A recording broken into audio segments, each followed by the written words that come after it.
আসসালামু আলাইকুম, আমি আপনাদের স্বাগত জানাচ্ছি যমুনা টেলিভিশনে।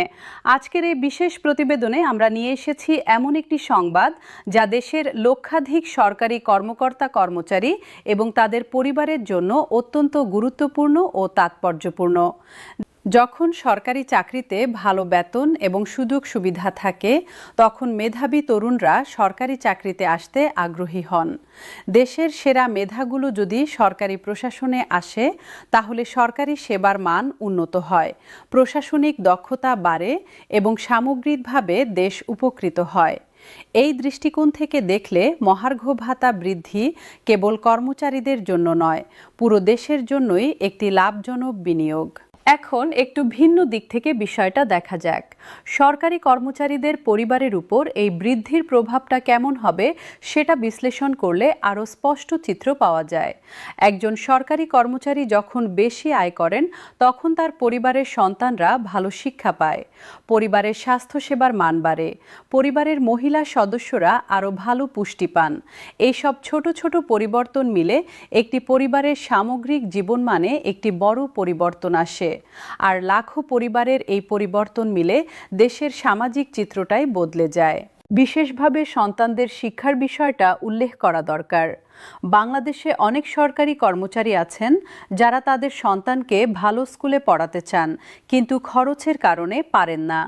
ভালো কোচিং সেন্টারে দিতে চান, কিন্তু সামর্থ্যে কুলায় না। মহার্ঘ ভাতা বৃদ্ধির ফলে প্রতি মাসে কিছুটা বাড়তি অর্থ হাতে থাকলে এই বাবা মায়েরা তাদের সন্তানের শিক্ষায় আরও বিনিয়োগ করতে পারবেন।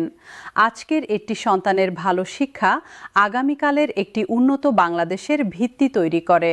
তাই মহার্ঘ ভাতা বৃদ্ধির প্রভাব কেবল আজকের জন্য নয়, এটি ভবিষ্যৎ প্রজন্মের জন্য একটি ইতিবাচক বীজ বপন করছে। গ্রামীণ পর্যায়ের সরকারি কর্মচারীদের জন্য এই ঘোষণার আলাদা একটি গুরুত্ব আছে।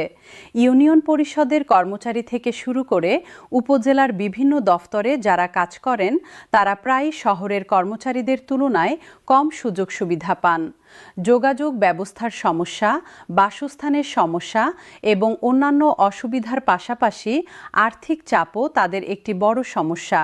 মহার্ঘ ভাতা বৃদ্ধি এই প্রত্যন্ত অঞ্চলের কর্মচারীদের জীবনেও একটি ইতিবাচক পরিবর্তন আনবে এবং গ্রামীণ সরকারি সেবার মান উন্নয়নেও ভূমিকা রাখবে। এই ঘোষণার পর সরকারি কর্মচারী ফেডারেশন এবং বিভিন্ন কর্মচারী সংগঠনের নেতারা তাদের প্রতিক্রিয়া জানিয়েছেন।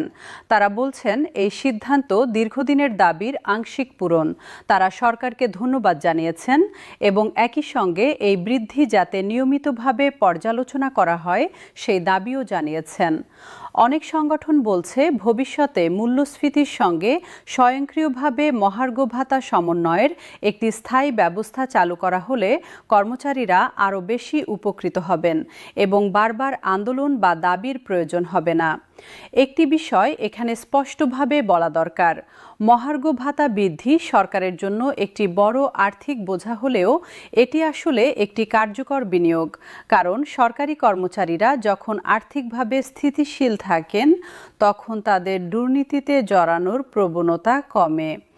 একজন কর্মচারী যখন দেখেন যে সৎভাবে কাজ করলেও তার পরিবার চালানো সম্ভব, তখন তিনি অসৎ পথে যাওয়ার প্রলোভন থেকে দূরে থাকতে পারেন।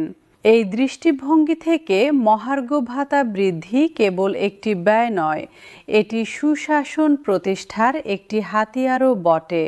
বিভিন্ন উন্নয়ন গবেষকরা দীর্ঘদিন ধরেই বলে আসছেন যে সরকারি কর্মচারীদের ন্যায্য বেতন ও ভাতা নিশ্চিত করা এবং দুর্নীতি হ্রাসের মধ্যে একটি সরাসরি সম্পর্ক আছে।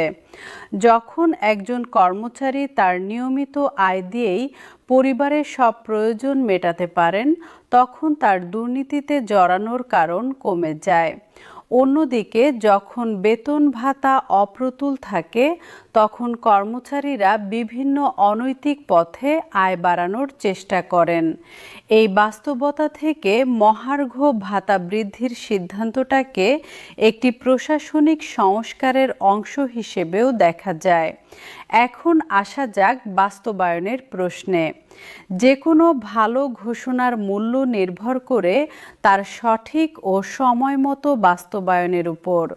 অর্থ মন্ত্রণালয় সূত্রে জানা গেছে যে এই বর্ধিত মহার্ঘ ভাতা আগামী কয়েক মাসের মধ্যেই কার্যকর হবে এবং যেসব কর্মচারী ইতিমধ্যে এই সময়কালে পুরনো হারে পেয়েছেন তাদের বকেয়া পরিমাণও পরিশোধ করা হবে।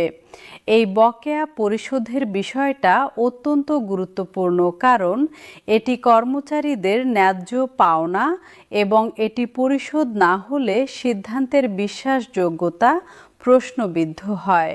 যমুনা টেলিভিশনের পক্ষ থেকে সংশ্লিষ্ট মন্ত্রণালয় ও বিভাগগুলোর সঙ্গে যোগাযোগ করা হয়েছে বাস্তবায়নের সুনির্দিষ্ট পরিকল্পনা সম্পর্কে জানতে। জনপ্রশাসন মন্ত্রণালয়ের একজন ঊর্ধ্বতন কর্মকর্তা জানিয়েছেন যে এই বিষয়ে ইতিমধ্যেই বিজ্ঞপ্তি জারির প্রস্তুতি চলছে এবং দ্রুত সময়ের মধ্যে আনুষ্ঠানিক আদেশ জারি করা হবে। তিনি আরও জানিয়েছেন যে দেশের সকল মন্ত্রণালয় ও বিভাগকে নির্দেশনা পাঠানো হয়েছে যাতে বর্ধিত হারে মহার্ঘ ভাতা প্রদানের প্রস্তুতি সম্পন্ন করা হয়। আজকের প্রতিবেদন শেষ করার আগে একটি সামগ্রিক পর্যালোচনা করা দরকার। মহার্ঘ ভাতা বৃদ্ধির এই সিদ্ধান্তটি কেবল একটি ভাতা বাড়ানোর ঘোষণা নয়, এটি একটি বার্তা যে সরকার তার কর্মচারীদের কথা ভাবছে, তাদের কষ্টের কথা অনুভব করছে এবং সেই কষ্ট লাঘব করতে সক্রিয় পদক্ষেপ নিচ্ছে। একটি রাষ্ট্র যখন তার নিজের কর্মীদের প্রতি দায়িত্বশীল হয় তখন সেই রাষ্ট্রের প্রতি কর্মীদের আস্থা ও আনুগত্য বাড়ে, আর কর্মীদের আস্থা ও দক্ষতা বাড়লে রাষ্ট্রের কার্যকারিতাও বাড়ে। এই একটি সিদ্ধান্ত তাই একটি দীর্ঘমেয়াদী ইতিবাচক চক্র তৈরি করতে পারে। যমুনা টেলিভিশন এই বিষয়টির উপর নিরন্তর নজর রাখবে। বাস্তবায়নের প্রতিটি পদক্ষেপে আমরা আপনাদের সামনে সর্বশেষ এবং সবচেয়ে নির্ভরযোগ্য তথ্য নিয়ে আসব। যদি কোনো কর্মচারী বর্ধিত মহার্ঘ ভাতা পেতে সমস্যায় পড়েন, যদি কোথাও বাস্তবায়নে দেরি হয় বা অনিয়ম দেখা দেয়, সেই বিষয়গুলো আমরা সংশ্লিষ্ট কর্তৃপক্ষের দৃষ্টিতে আনব। কারণ সাংবাদিকতার মূল দায়িত্ব হলো জনগণের পক্ষে সত্য কথাটা বলা এবং তাদের ন্যায্য অধিকার আদায়ে পাশে থাকা। আজকের প্রতিবেদন এখানেই শেষ করছি। সুস্থ থাকুন, ভালো থাকুন এবং সত্য ও নির্ভরযোগ্য সংবাদের জন্য সবসময় যমুনা টেলিভিশনের সঙ্গেই থাকুন।